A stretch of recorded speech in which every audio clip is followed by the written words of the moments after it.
안녕하세요. 도울의 동경대전 강의를 보며 39번째 진행하겠습니다. 지난 시간에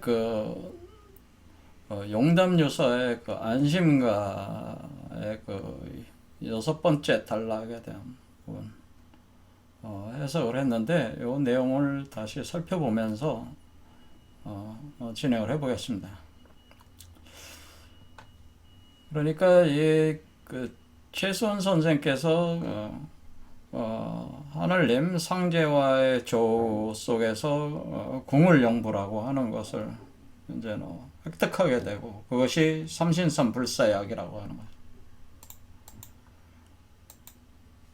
그래서 그 궁을영부라고 하는 거가 이렇게 백지를 탁 펴니까 궁을영부의 형상이 홀로그램처럼 거기에 떠 있었다고 하는 거죠.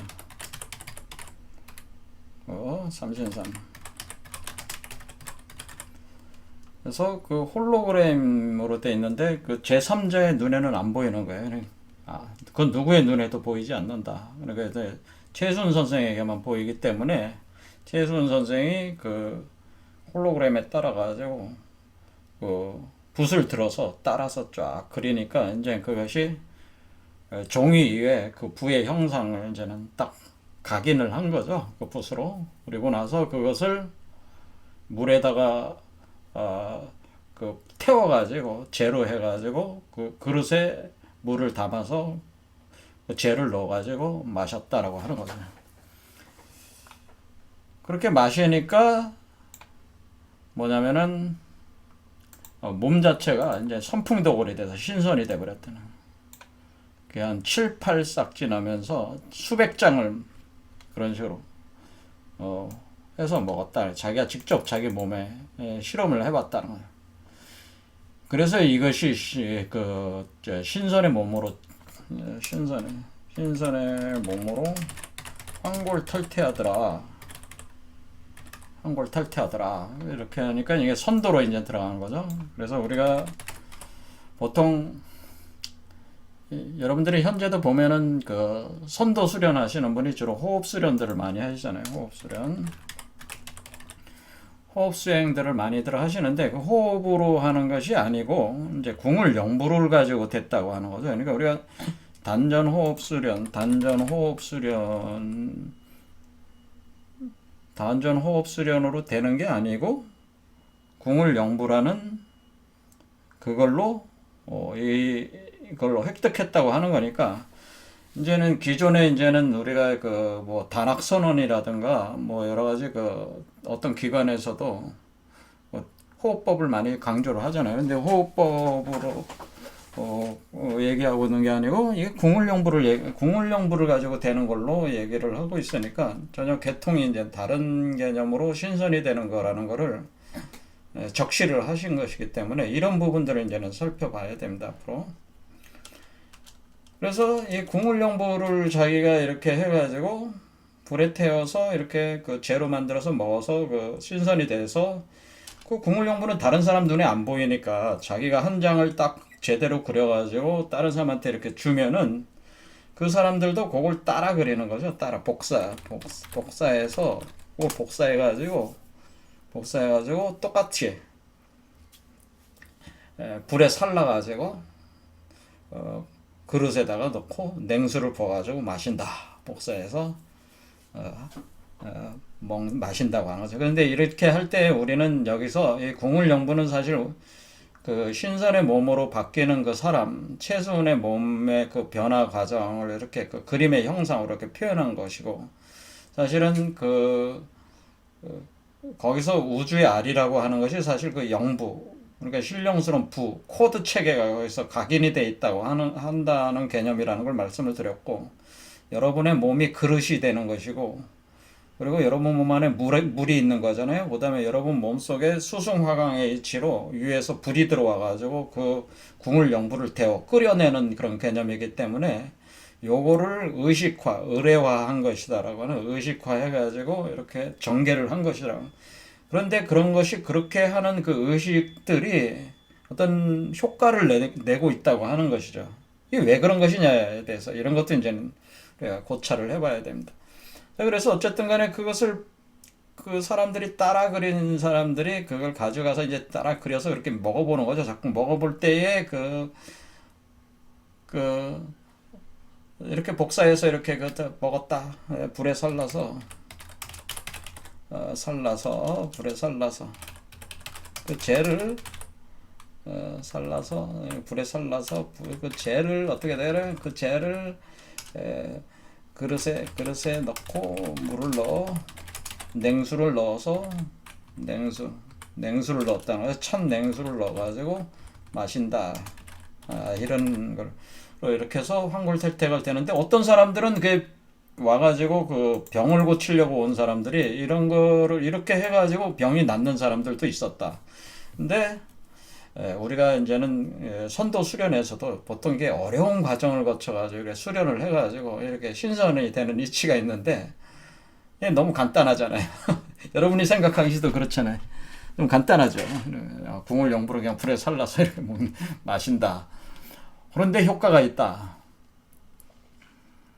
그러니까 이제는 그러니까 모르는 사람들이 볼 때도 이상하고 또 단전호흡 같은 거 이렇게 수련하시는 분들도 아주 자기 평생에 걸쳐서 그냥 뼈 빠지게 수행을 했는데도 신선이 안 됐는데 너무나 쉽게 된다고 하니까 이제 황당한 거죠. 이 사람이 봐도 황당하고 저 사람이 뭐 근데 그런 사람들 어때? 이게 그렇게 해도 안 된다 자기 몸에. 그러니까 이 사람들이 최순 선생을 이제 비난하기 시작하는 거죠. 비난을 한다. 그래서 아니 그렇게 해서 그 신선이 된다는 게 말이 되는 거냐? 당연한 얘기겠죠. 그렇게 해서 신선이 되는 게 말이 되는 것이냐? 하면서 최순 선생이 보기에는 내가 승기자인데 내가 나를 이긴 자, 내 몸을 이긴 자라는 뜻이에요. 이게 승기라는 건 몸기자니까 우리가 이거는 이겼다고 하는 거는 뭐냐면은 이긴다. 이 승기자라는 표현이 뭐예요?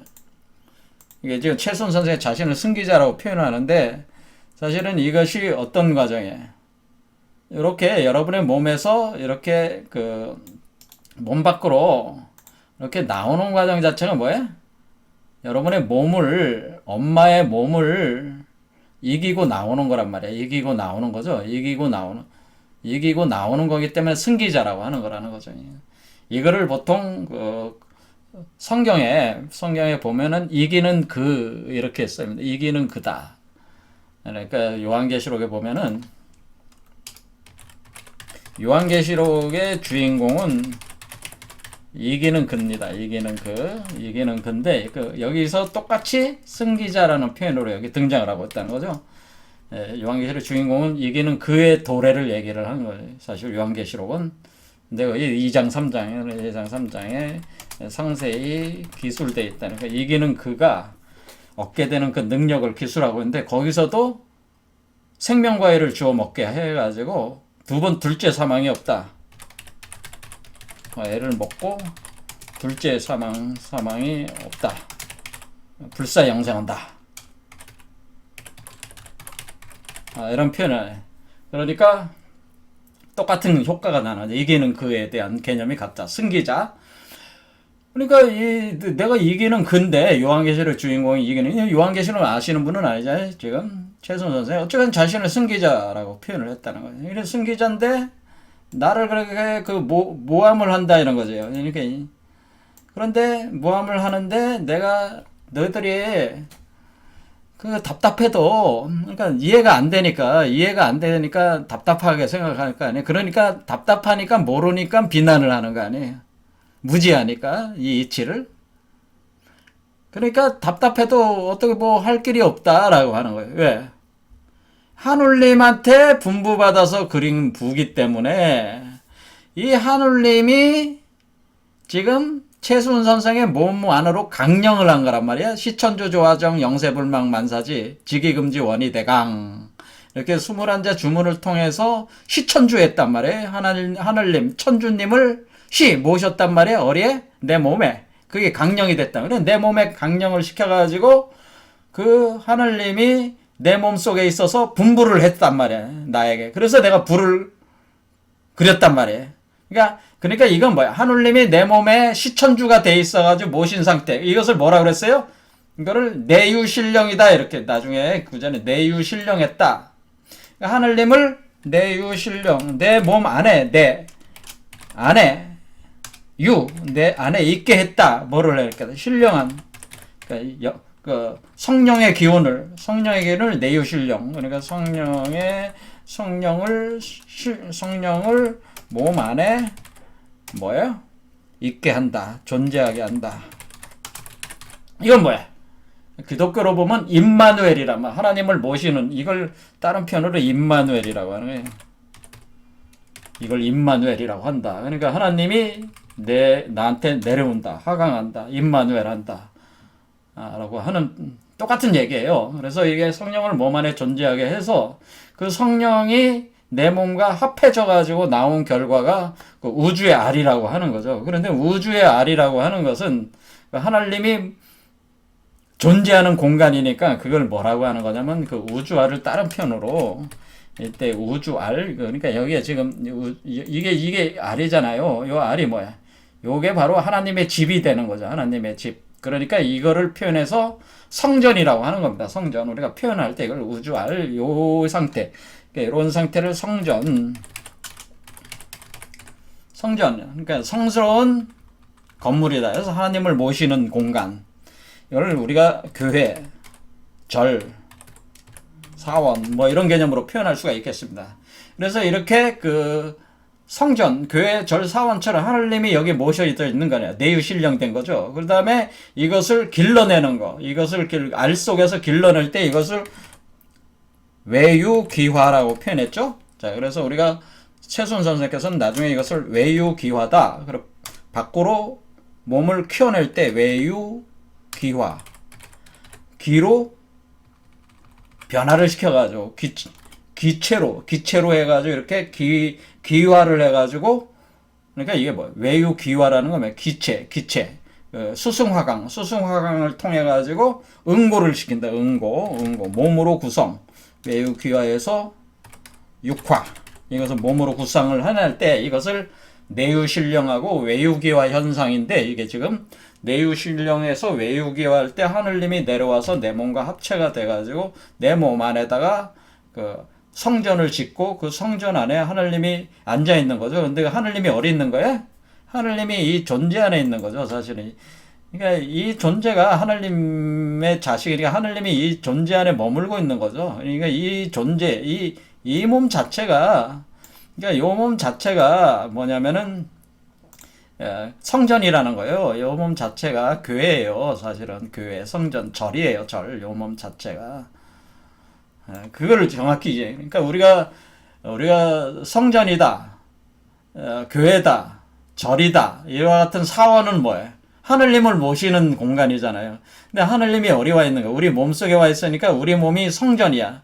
하지만 성전 중에 성전, 그러니까 우리가 절 같은 데도 이렇게 들어가면은 절 전체가 있지만은 부처님을 모시는 공간을 뭐라 해요? 대웅전이라고 그러잖아요. 또는 미륵불을 모시는 미륵전이라고 하잖아요. 이렇게 전이 있단 말이야. 그 대웅전, 미륵전 같은 그 정인에 이렇게 모셔놨죠.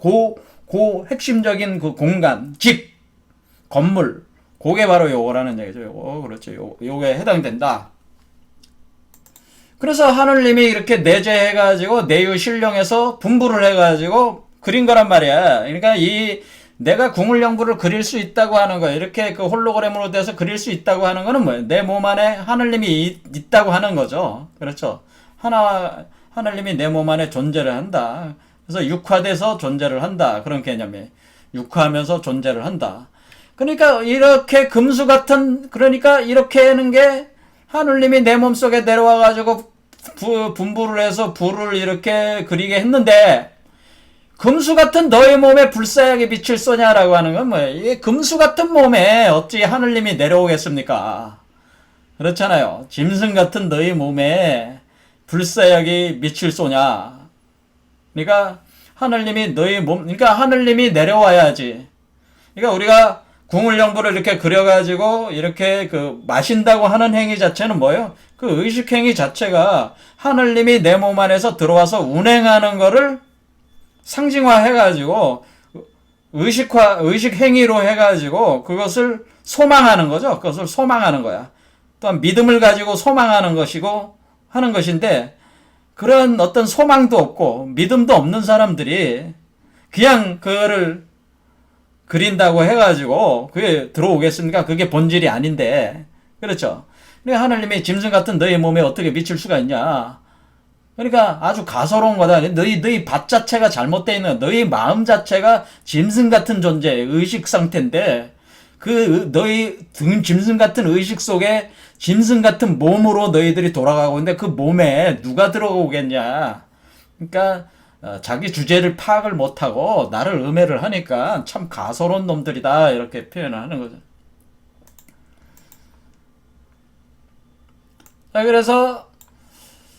그래서 내 몸은 아무런 범죄가 없다. 그리고 어떤 내 얼굴에도 뭐가 없다네. 어떤 참남댁에 이렇게 보는 어떤 그런 더러운 어떤 그런 것들이 없고, 내 몸과 얼굴이, 그러니까 여기 뭐라고 보는 거지? 면신이라고, 분명히 면, 이렇게 구체적인 물질적 틀을 얘기한 거죠. 이 물질적 틀에서 내가 아무런 범죄도 없고 더러운 부분이 없으니까 이게 하늘님께서 들어오셔서 이렇게 된 것이다, 이거지. 그러니까 참 애달하다 너의 음에 애달하다. 참 마음이 아프다는 얘기죠. 참 어떻게 해주고 싶은데 그것도 안 되고, 너희가 그렇게 하는 거에 대해서 나도 마음이 너무 아프다. 너의 음해가 참 나도 고통스럽다는 거죠, 사실은. 이게 뭐 어떻게 해줄 수가 없으니까. 그런데 우리가 저럴진데,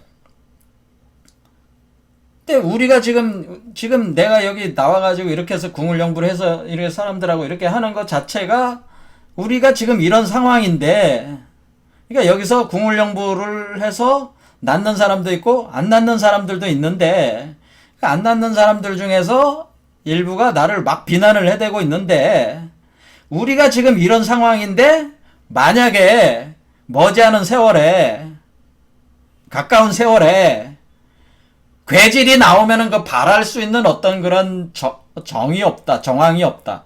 어떤 어떻게 해볼 도리가 없다. 근데 우리가 지금 이런데, 우리가 지금 현재는 뭐 아무런 이런 전염병 같은 게 없잖아요. 그런 괴질 같은 게 없어. 그런데도 이런데 만약에 엄청난 괴질들이 이제는 앞으로 도래를 할 텐데, 그 괴질들이 이렇게 발생을 할 때에 그때는 어떻게 해볼 도리가 없는 것이다, 이런 얘기죠.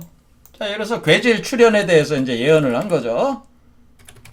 자, 괴질 출현이라고 하는 것은, 자, 지금 우리 현대의 우리 문명이라고 하는 괴질들, 자, 여러분들이 뭐 요즘에 우리가 코로나 전국이 지금 전국이라고 그러는데, 코로나 상황이라고 하는 것 자체가 사실은 우리가 이 바이러스라고 하는 것은 예전에는 이 질병이 없었다가 어떻게 되는 거예요? 우리 인간이나 이 지구 자연 환경의 어떤 그런 인간이 존재하는 환경 자체의 변화로 인해 가지고 이 잠재되어 있었던 어떤 DNA 코드 자체가 어떤 발현이 되는 거죠. 이 발현이 이게 가만히 있었다가 갑자기 어떤 상황과 조건이 되니까 일어나고 있는 것들이, 이런 괴질들이 일어나고 있는 거라고요. 그런 게 있고, 그 다음에 우리가 괴질이라고 하는 건 단순한 괴질만, 이거 바이러스성 질병만 얘기하는 게 아니고, 질병적 요소가 또 뭐가, 비바이러스성 질병, 가령 여러분들이 무슨 당뇨라든가 뭐 그런 것도 이 암이라든가 이런 것도 예전에 없었던 그런 것들이 많이 나타나고 있는 현상들이에요. 그러니까 경험해보지 못했던 질병들이, 그러니까 있었지만은 그렇게 강하지 않았던 질병들이 점점 어떻게 돼? 이 사회나 우리 환경 조건이 바뀌다 보니까 이런 것들이 확대되고 있는 거죠. 자, 그래서 다음 악뇨 등 비바이러스성 질병들이 있잖아요. 그 다음에 또 뭐가 있어요? 우리 인간이 지금 사는 환경 자체가 이게 먹고 쓰는 화학약품에 대한 화공독에 의한 질병이 있단 말이에요. 이게 알게 모르게 여러분들이 먹고 섭취하고 뭐 이렇게 살아가는 환경 속에서 여태 인류 수천 년간 존재하지 않았던 하지 않았던 물질들이 인류가 발명을 해가지고 이 화학약품들. 그러니까 우리가 이제 여러분이 입고 다니는 그 의복들도 뭐 나일론이라든가 폴리에스테르라든가 이런 것들은 다 뭐야? 예전에 없었던 거란 말이에요. 화학적인 그 합성 과정을 거쳐서 만든 거죠. 그다음에 여러분들이 먹는 것 중에 음식 중에서 뭐야? 이게 뭐 상당히 GMO 유전자 조작 식품들이 있고, 또 여러분들이 뭐 물고기를 갖다가 이렇게 한다, 양식 같은 거 이렇게 할 때도 뭐야, 그 물고기나 또는 이렇게 산에서 이렇게 길러낸 소나 닭이나 이런 게 사료들을 먹자, 사료를 먹을 때 뭐 소라든가 뭐 돼지라든가 뭐 키우는 닭이라든가 또는 양식하시는 분들은 물고기를 키우실 때 그 사료들을 줄 때 그게 병에 걸리지 않게 하면서 고기가 많이 생산이 돼야 되니까 아주 그걸 기술적으로 이게 이렇게 살을 확확 찌우는 방법이 있어요. 그런데 그렇게 할 때에 질병에 취약할 수 있으니까 다양한 물질들을 넣는 거죠. 거기다가 물질들을 넣어가지고 그게 화학 물질들이란 말이에요. 그러니까 이게 사료에 섞어서 주는단 말이에요. 그렇게 할 때에 우리 뭐 소나 돼지나 그런 게 먹으면은 그게 들어가는 거 아닙니까? 그런 게 이제는 뭐 예전에 많이 문제가 됐었지만은 광우병 사태라도 광우병 그런 것도 따지고 보면 뭐해, 어떤 이 물질에 의해 가지고 소의 뇌가 파괴가 되면서 거기에 어떤 그런 단백질이 생성이 되는 거거든. 아무튼 뭐 그런 물질들, 그런 현상들, 그리고 또 많이 하는 게 방사능 물질들, 그렇죠. 뭐 다양한 방법이 많아요. 가령 중국 같은 데서는 비를 내리게 하기 위해서 하늘에다가 공중에다가 약품을 뿌려요. 그런 거 또 비가 형성이 돼서 내리게 하고, 이런 과정 속에서 알게 모르게 뭐가 들어가는 거예요. 그러니까 인류의 몸이 여태껏 경험해보지 못했던 다양한 물질적 요소들이 인간의 몸이 그걸 흡수하게 된다는 거지. 흡수하게 되면 뭐해? 인간의 몸이 이제 오작동을 일으키면서 병들이 생기게 된다. 이런 것들이 이제 괴질의 총체라고 이렇게 생각하면 되죠. 그러니까 인류가 지금 당면하고 있는 상황 자체, 그동안은 보건 환경이나 이런 것을 개선을 해가지고 수명이 좀 늘었지만은 이제는 역으로 어떻게 되는 거예요?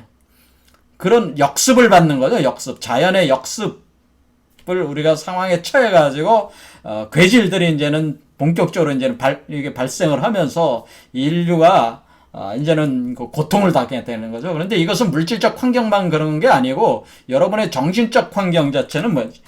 여러분의 정신적 환경도 뭐야? 맨날 핸드폰 가지고 수많은 사람들하고 연결을 하는 거잖아요.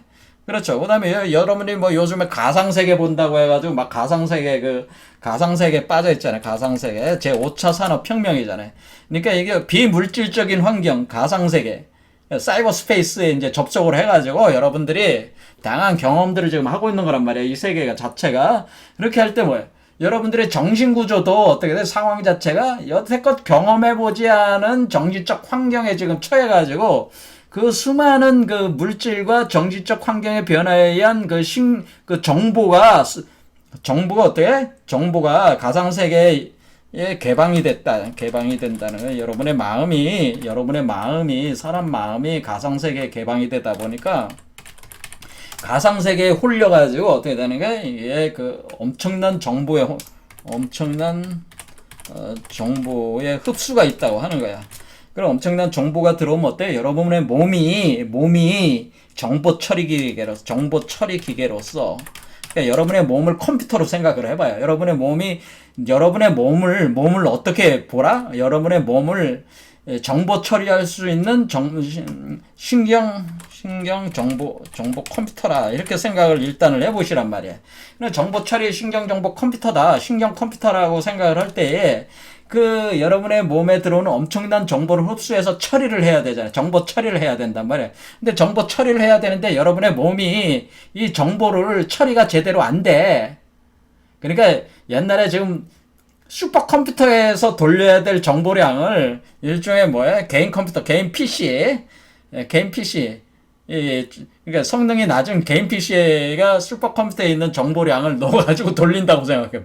그 빠박 되면서 열이 발생하다가 중간에 터져버린단 말이에요. 그러니까 이와 같은, 그러니까 지금 어때? 인간의 몸이 수용할 수 있는 그 물질적 그런 수준과 그 정보적 수준들이 인간의 몸이 더 이상 커버가 안 되는 거죠. 지금 커버가 안 되는 거잖아. 그렇죠. 안 되면은 그게 뭘로 발생을 한다는 거예요? 그게 이제는 괴질들로 봤어요. 이때 괴질이라고 하는 것은 총체적으로 뭐라고 볼 수 있는 게, 그건 이제 육체뿐만 아니라 정신병 양 측면을 다 얘기하는 거죠. 이 괴질이라고 하는 건 육체적, 정신적 병적 현상, 병이라고 이제, 그러니까 정상적이지 않은 것 같은 그 양 측면들이 여러분의 몸에서 그 병적 그 현상들이 폭출하게 돼 있다고 하는 거예요. 그래서 오늘날 이제는 정신병에 이제는 걸리는 사람이 점점 많아지는 거예요. 왜냐하면 이게 감당이 안 되거든요. 지금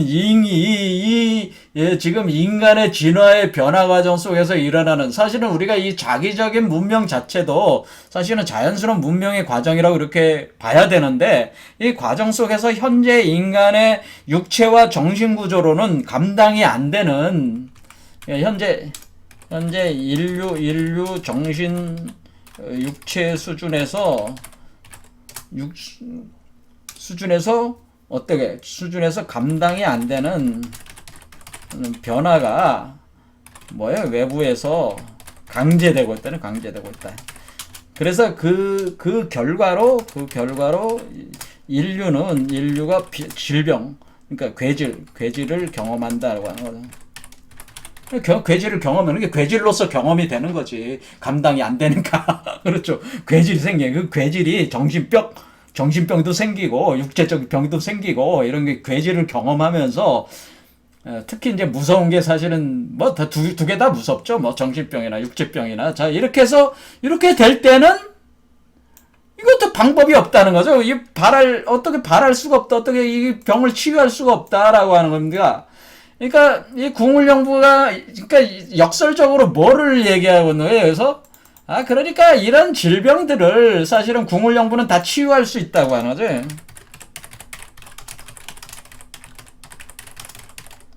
치유할 수가 있는데 뭐냐면은 지금 내가 있을 때도 궁울영부 가지고 이렇게 사람들 병도 낫고 이렇게 하는데 안 되는 사람들 있잖아요. 근데 이 안 되는 사람들이 날 비난을 하지만은 지금 이런데 만약에 앞으로 오는 이 시대에 있어서는 그런 괴질들이 그렇게 궁울영부가 작동이 안 하는 사람 입장에서는 사람들에게는 한마디로 종말 현상이라고 하는 거죠. 궁울영부가 작동 안 되는 사람들에게는 한마디로 끔찍한 끔찍한 종말이죠. 그 사람의 끔찍한 종말, 그러니까 질병과 죽음이 수반되는, 그러니까 이게 질병과 죽음이 끔찍한 종말적 현상으로, 끔찍한 질병과 죽음이 수반되는 종말적 현상으로 체험을 하게 돼 있기 때문에, 그럴 때는 궁울영부가 작동이 안 되는 사람들은 그거 어떻게 바랄 수가 없는 거다. 어떻게 해결 방법이 없지 않냐. 그런 얘기죠. 그러니까 이 궁울영부라는 게 하느님을 이게 수용을 해가지고, 합해져, 임마누엘 현상으로 해서, 그, 내유신령하고 외유기화가 돼야 되는데, 이 궁울영부 메커니즘이 안 돌아가는 사람들은 어떻게 방법이 없다. 그러니까 내가 애달하다는 건 뭐야? 이거는 내가 자비심이 있지만은, 이거 어찌해볼 도리가 없는 거야. 그렇죠? 궁울영부를 그려서 먹게 했는데도 안 됐으니까 이거 참 어려운 문제다 이렇게 얘기를 하는 겁니다. 그래서 이게 이렇게 되니까 머지않은 세월에 괴질 발혈증이 없다는 거야. 뛰고 보고 죽고 보세요. 그러니까 이리 뛰어보고 저리 뛰어보고 이리 뛰어보고 또 뛰어보고 이리 뛰고 저리 뛰고 하면서 이게 질병들 앞으로 나올 괴질들을 치료를 해보기 위해서 앞으로 이제 지금 우리가 사는 세상에 그렇단 말이야. 할 때 이리 뛰어보고 저리 뛰어보고 하면서 풀려고 하지만은 결과가 안 나오니까 결국 죽는다. 죽고 보세 이렇게 돼. 그런데 이 사람들이 이렇게 궁울영부가 작동이 안 되는 사람들이 머리가 이제는 그 가낙하게 돌아가는 사람들은 요약한 아주 그 요악한 그 인물들이 사람들이 그러니까 자기는 그 궁울영부가 작동이 안 되니까 궁울영부가 작동이 되는 사람들은 이제 시기 질투가 날 수도 있는 거예요. 그렇죠. 그러니까 이게 할 말이 없으니까 서학이라고 그 프레임에다가 가두는 거죠. 그래서 당시에 그 서학, 우리가 천주교라고 하는 게 들어와가지고 그때 당시에 이제는 조선시대 말기에 그 서학을 금지를 하면서 잡아다가 죽이지 않았습니까? 처형 많이 했잖아요. 근데 그런 시대야, 이때가. 그러니까 이 서학이라고 이렇게 그 프레임에 가둬가지고 이름하고 이렇게 이름을 딱 짓고, 너도 그러면 최소한 너도 보니까 한울림? 똑같잖아. 지금 뭐야, 한울림을 지금 받아들여서 임마누엘하는 거 똑같아. 지금 기독교하고 내용하고 사실상에 있어서는. 그렇죠. 사실 메커니즘으로는 지금 그 기독교하고 상당히 비슷해요. 근데 지금의 기독교가 이런 것을 잃어서 그렇지 본래적인 기독교적인 메커니즘과 비슷해.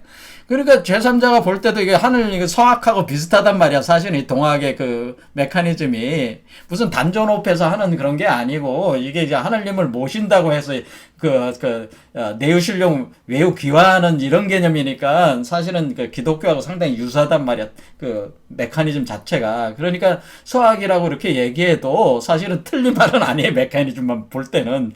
그러니까 서학이라고 이름을 하면서 프레임에 가두면서, 그런데 서학은 아니잖아요. 서학은 예수를 믿는 게 아니잖아.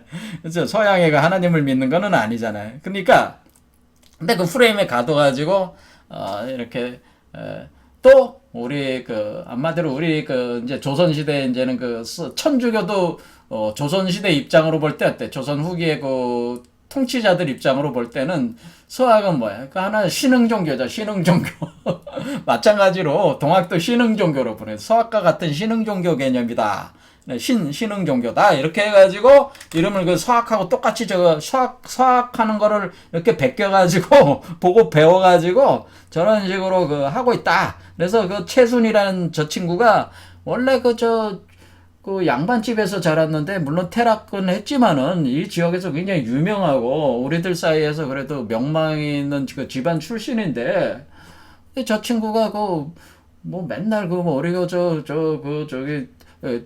닦는다고 돌아다니다가 저렇게 미쳐가지고 서학을 베껴와가지고 일종의 저기 중국의 태평천국이라고 그죠? 태평천국이라고 홍수전처럼 그 친구도 자기 수학을 가져다가 태평천국을 세웠어요. 태평천 어디다 세웠어요? 강소성 안에 절강성을 걸쳐가지고 태평천국이라는 거대한 나라를 세웠어요. 기독교 왕국을 세웠어요. 그래서 그게 태평천국이야. 그 태평천국을 기준으로 해서 중국이 망하기 시작하는 거예요. 그런데 그때 홍수치안이 자기는 예수가 첫째 아들이고 하나님의 첫째 아들이고 자기는 둘째 아들이라고 그렇게 주장을 했거든요. 그렇게 하면서 기독교를 이용해서 중국에서는 기독교를 명교라고 그래요. 명교. 그래서 명교라고 하는 게 아니 명교는 경교라고 그래요. 경교. 그리고 경교를 해가지고 자기가 기독교를 해가지고 그렇게 태평천국 이렇게 만들었듯이 최순도 꼭 그런 모양으로 그렇게 하는 개념으로 최순을 이제 비난을 한다는 거죠. 이제 서학을 배워가지고는 저렇게 하는 거 아니냐. 사막염 너무 서학하고 비슷한데? 하면서 프레임에 가둔다. 그래서 미친놈이 서학을 베껴와가지고 지금 하나의 신종교를 만든 것 같은데, 에? 하면서 이런 식으로 사람들한테 막 얘기를 하고 다녀요. 그러면서 모르는 세상 사람, 그러니까 이치도 모르는 사람들이 그걸 말이라고 하고 자빠져 있느냐. 이게 최수 선생이 답답해가지고 하는 말이. 그게 말이라고 하는 얘기냐. 그 말하는 게, 축혀들고 그놈들이 하는 말들을 들어보면은, 용담에는 명인이 나가지고, 용담에서 명인이 나서, 그러니까 용담정에서 수행을 했으니까, 용담정에서 수행해서 거기서 뛰어난 인물이 나왔는데, 그 뛰어난 인물이 범도 되고 용도 되고 한다고 하면서 서학에 아주 용한 존재다라고, 서학에 대해서 아주 달통한, 그때 금지되어 있는 그 서학에 달통한 존재라고, 이렇게 서학이 아주 용터라고, 이런 식으로 나를 유언비어를 퍼뜨리면서 나를 막 비난을 해대고 있다. 하는 것이 최순 선생이 여기서 이제 얘기를 하고 있는 거죠. 자, 그래서 이게 그 최순 선생께서 이제는 이게 아주 이제 이런 분위기들이 막 일어나고 있으니까 이제는 이제 그 영담정을 이제 떠나는 거죠. 경주를 떠나가지고 이제 전라도로 가게 됐다. 여기까지 이제 얘기를 한 겁니다. 자, 그래서 우리는 여기서 이제는 무엇을 알아야 되냐면은 우리는 여기서 지금 이 괴질이라고 하는 거가 발생하는 그 요소들은 여기서 분명하지 신무소범 면무첨색이라고 하는 거는 뭐예요? 인간의 몸이라고 하는 것이 현재 앞으로 다가오는 괴질에 답이 없다고 하는 거. 그러니까 뭐냐? 그러니까 우리가 이 선도라고 하는 것을 제가 과학이라고 했을 때는 이 선도라고 하는 것은 사실은 뭐예요? 물질적 변화 과정을 요청하는 거라면 이 물질적 변화 과정을 전제로 하고 있는 것이란 말이에요. 그러니까 지금 여기서 봤지만 우리가 선풍도골이 된다고 하는 것이라든가 이렇게 몸의 변화. 그러니까 선도는 관념, 철학을 논하는 게 아니고 철저히 뭐를 얘기하고 있어? 철저하게 물질 변화. 더 구체적으로는 몸의 변화. 추구하는 거죠. 그렇죠? 그러니까 우리가 우리 몸을 신선의 몸으로 바꾼다. 그렇게 하다면 신선의 몸으로 바꾼다고 하는 게 신선의 몸으로 바뀐다고 하는 게 관념이 아니고 실제로 신선의 몸은 기존 인간의 몸과 다르다고 하는 거예요. 이걸 아셔야 돼요. 신선의 몸은 인간의 몸과 완전히 다르다고 하는 거예요. 신의 몸이 인간의 몸과 달라요. 인간의 몸과 물질적으로 완전히 다른 거예요. 완전히 다르기 때문에 그러므로 인간의 몸을 전제로 하는 괴질 요소들이 어떻게 활동을 못하는 거죠. 괴질 요소들이 파괴가 되는 거죠. 파괴. 그러니까 인간의 몸을 바탕으로 한 그것을 숙주로 삼았던 어떻든 인간의 몸을 파괴하면서 그 영양소를 기반으로 해서 괴질 요소들이 그 자생적으로 운영이 되든 안 되든 인간의 몸이라고 하는 그 전제로 하는 그 괴질 요소들이 존재할 수가 없는 거죠. 그러니까 이것은 뭐예요? 물질의 변화, 몸의 변화를 전제로 하고 있는 게 선도라고 하는, 그래서 선도를 제가 과학, 사이언스라고 하는 겁니다. 그러면 이건 무엇을 뜻하는 거예요? 이것은 소태산 박중빈이라고 하는 원불교 창시자가 말씀하신 물질 개벽을 얘기한 거죠. 이것이 바로 물질 개벽을 얘기해요. 물질 개벽이에요, 이게 바로. 그러죠. 물질 개벽이 일어난다고 하는 건 뭡니까? 물질적 구조가, 물질적 요소, 한마디로 우리가 알고 있는 현재 인간들이 경험하고 있는 현재 물질, 그 물질이라고 하는 것은 인간의 의식 속에 포섭이 돼가지고 그 인식되어 있는 당시의 물질적 구조. 인간이 물질이라고 할 땐 뭐라? 이 무겁고 가볍고 외양이 있고 없고 모양이 있습니다. 가볍거나 무겁습니다. 뭐 이런 요소들 가지고 사람들이 이제는 눈에 보입니다. 냄새가 맡아집니다. 뭐 이런 그 감각 수용기로 느껴지는 그 물질적 사물들, 이 사물들과는 다른 차원의 그 물질적 구조를 가지는 그 변화가 일어난다고 하는 거죠. 그래서 이걸 물질 개벽이라고 한 거란 말이에요. 그러니까 신선의 몸은 인간의 몸과 물질적으로 완전히 다르기 때문에 신선의 몸은, 그러니까 물질 개벽이라고 하는 건 뭐예요? 인간의 인간의 물질적 몸을 신선의 물질적 몸으로, 자꾸 이상하게 뜨지네요. 신선의 인간의 물질적 몸을 신선의 물질적 몸으로 전환하는 거 아니에요? 변형하는 거 아니에요? 변형. 이게 물질 개벽이죠, 이게. 그러니까 뭐라고 한 거예요. 그러면은 그 몸에 깃든 정신구조도 바뀐다고 하는 거죠. 자, 이건 뭡니까? 우리가 여태 모든 철학이나 뭐 이런 것들이 정신적 구조, 의식적 구조에서 접근하는 방법이 아니라 물질적 구조로 볼 때는 인간의 정신, 의식 수준이, 그러니까 우리는 이렇게 얘기할 수가 있는데, 우리의 그 마음이라고 하는 것은 몸의 그 한계를 벗어나지 못한다는, 인간의 마음은 그 몸의 그 틀, 구조를 통해 드러난다.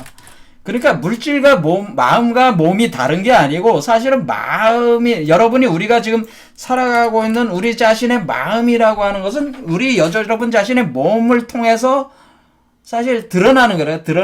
드러나는데 그 드러남이라고 하는 것이 사실은 그 마음이 사실은 몸으로 완전히 드러나지는 못하고 어떻게 그 몸의 구조의 한계에 그러니까 인간의 마음이 지금 그 몸의 구조의 한계를 통해서 한계를 통해 드러나는 거란 말이에요. 우리 지금 그러니까 여러분이 아무리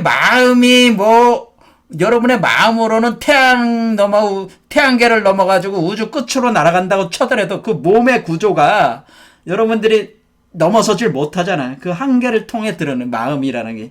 그렇죠. 그러니까 우리가 지금 인간의 물질적 몸을 바꾼다는 것은 이렇게 여러분의 마음을 그 물질적 형태로 즉각 반영이 돼서 움직일 수 있는 그 물질적 구조로 이렇게 바뀌어야 되는 거고, 물질적 구조가 바뀌는 과정 자체가 사실은 여러분의 몸에 고착되어 있는 그 의식 구조가 새로운 물질적 구조를 운영할 수 있는 마음 의식의 상태로 같이 변화가 돼야 되는 거죠. 이렇게 될 때 우리는 물질 구조가 곧 정신 구조가 동시에 진행이 된다고 하는 것을 알 수가 있다는 거예요. 그러니까 지금 우리의 인간의 몸과 마음의 그 정도의 수준에서 돌아가고 있는 거고, 신선의 몸과 마음의 수준에서 돌아가는 거기 때문에 이런 것을 우리가 그 육조 단경에서 그 육조 해능이 얘기한 부처만이 부처를 알 수 있다는 이런 표현과 같은 거예요. 우리가 신선이 된다고 하는 것은 단순히 그 신선이 되는 마음이 아니고 신선이 되는 물적 구조가 진행이 됐을 때 그것이 가능하다고 하는 겁니다. 그래서 이런 거를 소태산 선생께서, 박중빈 선생께서 뭐라고 가르치는 이런 거를 물질이 개벽하니 정신이 개벽된다라는 걸로 한 거예요. 근데 이 의미를 사람들이 잘 이해를 못한 거예요, 여태껏. 아니, 근데 물질이 개벽을 한 거 아닙니까? 물질 개벽 아직 안 했어요. 물질은 지금 개벽 중이에요. 마찬가지로 정신도 개벽 중이에요. 무슨 개벽으로?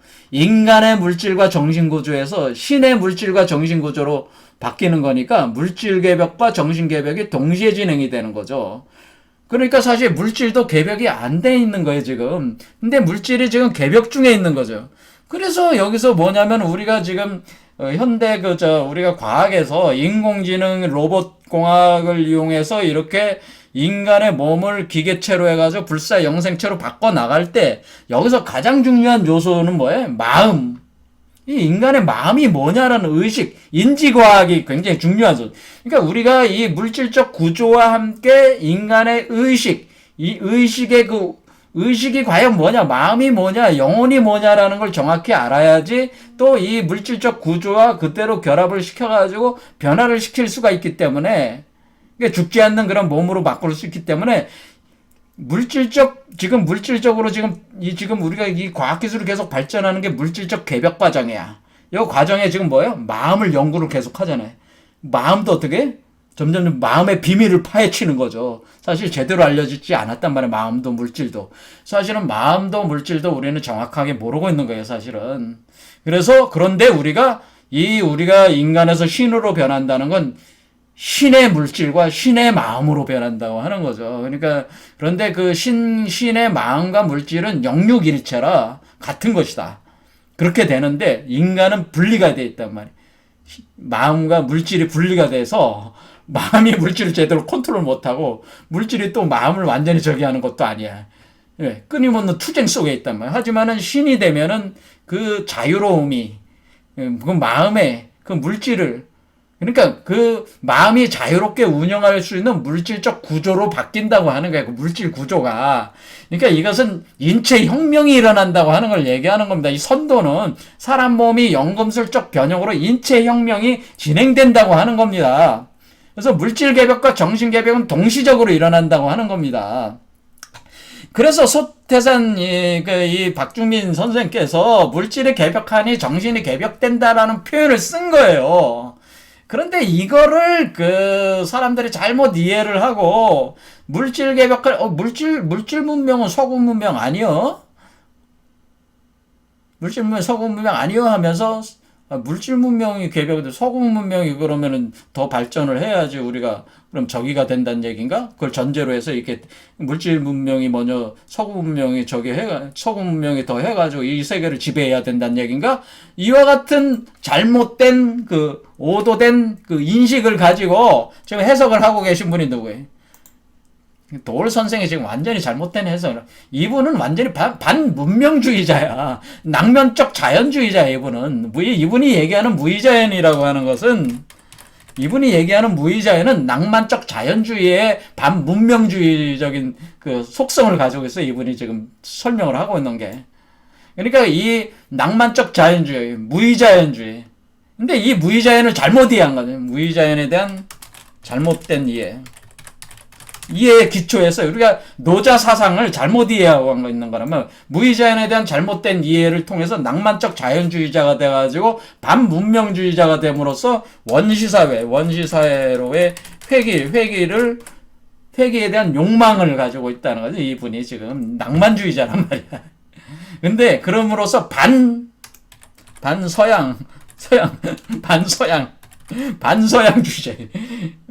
그러니까 서양은 물질적 세계라는 서양적인 철학을 계속 얘기하는. 그러니까 이 적대, 그러니까 서양의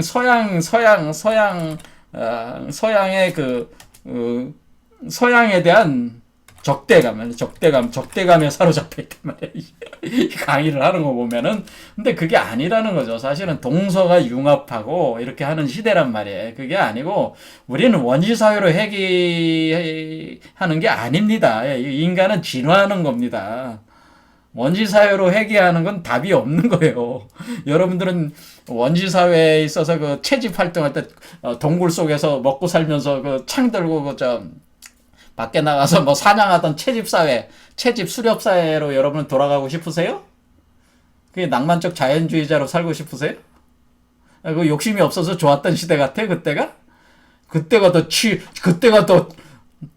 그때가는 인신공양도 있었고, 얼마나 공포스러운 시대였는데, 그때도 똑같아요. 그래, 이해를 잘못한 거지, 지금. 낭만적 자연주의자가 돼가지고 무의자연이 그런 어떤 자연적인 어떤 의식 속에서 인간이 잠재돼가지고 그 원시사회로 그렇게 회귀하는 걸.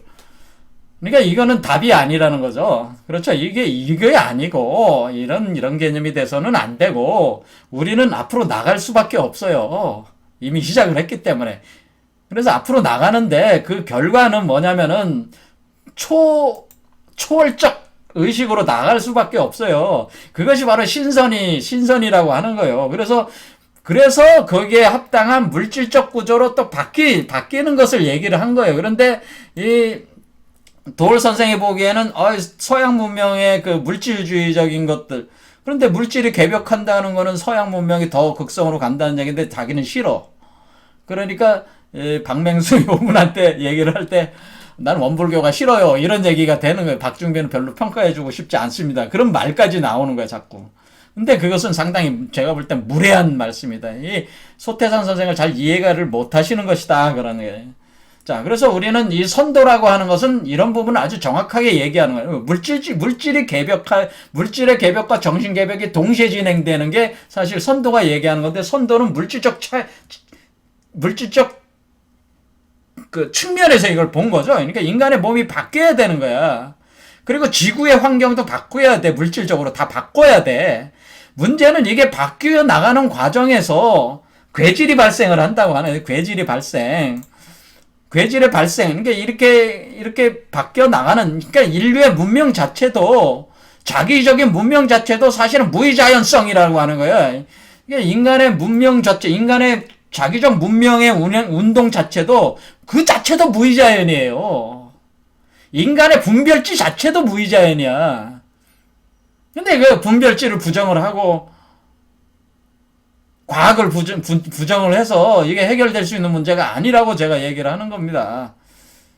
그런데 이런 과정에서 이 변화의 과정은 반드시 예측하지 않았던 문제들이 발생을 하기 때문에 거기에 대한 공포와 두려움을 가지기 때문에 그 공포와 두려움을 그렇다고 해가지고 그 공포와 두려움 때문에 다시 원시사회로 회귀하자는 얘기는 그런 거로는 되는 게 아니란 말이에요. 물질이 개벽하니 정신을 개벽을 해서 그 물질을 컨트롤할 수 있어야 되는 상태로 우리가 가야 되는 거예요. 그걸 가리킨 게 물질이 개벽에 정신이 개벽한다는 의미예요. 그렇기 때문에 우리가 사회 현실에서 각종 그 제도, 법률 이런 거를 통해서 이렇게 해 나가는 것도 인간의 자기적인 이런 문명 자체로서 결국 우리가 답을 낼 수밖에 없어요. 그 과정이 같이 갈 수밖에 없는 거란 말이죠. 그러니까 그런 거를 소태산 박주민 선생이 잘 알았다는 얘기지. 자, 그래서 우리가 이제 뭐 이건희 씨 같은 경우도 이제 원불교에 가입을 해서 이제 활동을 한 걸로 알고 있는데, 이런 뭐 기업이 이렇게 이루어져 이런 자본주의적인 어떤 이런 부분들에 대해서는 제가 나중에 더 이런 관점에서 다시 또 새로운 관점에서 제가 이제는 설명을 드리겠지만은, 어쨌든 간에 우리가 여기서 말씀드리고 싶은 것은 물질의 변화가 있어야 된다네. 몸의 변화가 있어야 돼. 인체 혁명이 일어나야 된다는. 그것이 선도가 지향하는 바라는 거죠. 그렇죠? 자, 그래서 여기서 이제는 맨 마지막 구절에 용담에서 명인이 나서 범도 되고 용도 된다. 서학에는 용하다고 하더라고 하면서 이렇게 유언비어를 퍼뜨렸는데, 이 유언비어가 틀린 말이 아니야. 최수훈 선생이 실제로 이런 말을 하고 행동을 했기 때문에 이 사람들이 이렇게 지어낸 거죠. 단지 이 사람들이 뭐야? 한마디로 그 최수훈 선생을 괴롭히기 위해서 이런 말을 퍼뜨린 측면이 있지만은 그 자체로서 틀린 말은 아니다라고 하는 얘기. 범도 되고 용도 된다고 하는 얘기는 뭐냐면은, 우리가 신선이 되는 과정을 표현할 때 가장 많이 요즘에 쓰고 있는 얘기가 이게 신선이 되는 텍스트들인데, 용어비결이라는 말을 많이 쓴다는 얘기예요. 용어비결. 이 용어비결. 그래, 여러분들 용어비결이라는 말 많이 들어보셨을 거예요.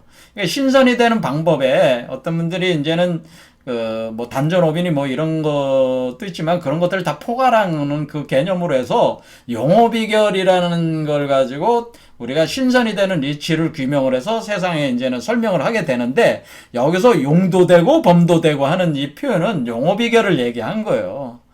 자, 그렇죠. 그러니까 여기서 범도 되고 용도 되는 용어비결이죠. 바로. 그래서 그러니까 이 마지막 6번째 마지막 구절은 바로 선도의 용어비결의 그 메커니즘을 최수훈 선생께서도 말씀하셨다고 하는 것을 알 수가 있어요. 그렇죠. 최수훈 선생도 용어비결의 이치를 펼쳤다 하는 거죠. 그래서 용어비결, 신선이 되는 용어비결의 이치를 암암리에 이렇게 말씀을 하셨으니까 이런 얘기를 한 거란 말이에요. 선도의 용어비결의 이치를 최수훈 선생도 알려줬다. 이렇게 볼 수가 있는 거란 말이죠. 그래서 다음 시간에 용어비결이 뭐냐, 선도가 뭐냐 좀 더 깊이 알아보도록 하겠습니다. 오늘 여기까지 하겠습니다. 감사합니다.